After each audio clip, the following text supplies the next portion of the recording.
यदुवंशी राजा सूरसेन की पृथा नामक कन्या व वसुदेव नामक पुत्र था।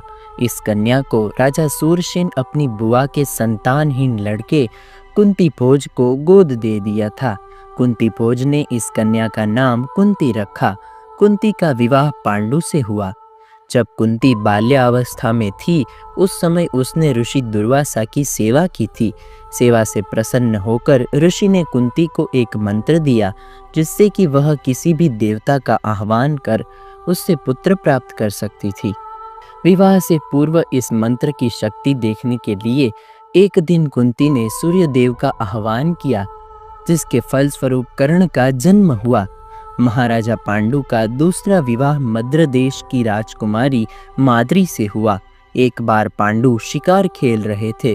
उसी समय किंदम नामक ऋषि अपनी पत्नी के साथ हिरण के रूप में सहवास कर रहे थे।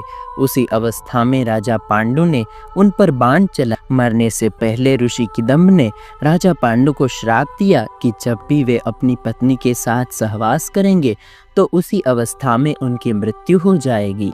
ऋषि किदम्ब के श्राप से दुखी होकर राजा पांडु ने राजपाट का त्याग कर दिया और वनवासी हो गए।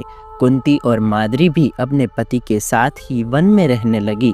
जब पांडु को ऋषि दुर्वासा द्वारा कुंती को दिए गए मंत्र के बारे में पता चला तो उन्होंने कुंती से धर्मराजा का आह्वान करने के लिए कहा, जिसके फलस्वरूप धर्मराजा युधिष्ठिर का जन्म हुआ। इसी प्रकार वायुदेव के अंश से भीम, देवराज इंद्र के अंश से अर्जुन का जन्म हुआ। कुंती ने यह मंत्र माद्री को बताया। तब माद्री ने अश्विनी कुमारों का आह्वान किया, जिसके फलस्वरूप नकुल और सहदेव का जन्म हुआ। माना जाता है कि कुंती पुत्र भीम में 1000 हाथियों का बल था। उन्होंने एक बार अपनी भुजाओं से नर्मदा नदी का प्रवाह रोक दिया था। युद्ध में भीम से ज्यादा शक्तिशाली सिर्फ उनका पुत्र ही था। लेकिन भीम में यह 1000 हाथियों का बल कहाँ से आया और कैसे आया? यह सभी जानते हैं कि गांधारी का बड़ा पुत्र दुर्योधन और गांधारी का भाई शकुनी कुंती के पुत्रों को मारने के लिए नई नई योजनाएं बनाते थे। इसी योजना के तहत एक बार दुष्ट दुर्योधन ने धोखे से भीम को विष पिलाकर उसे गंगा नदी में फेंक दिया।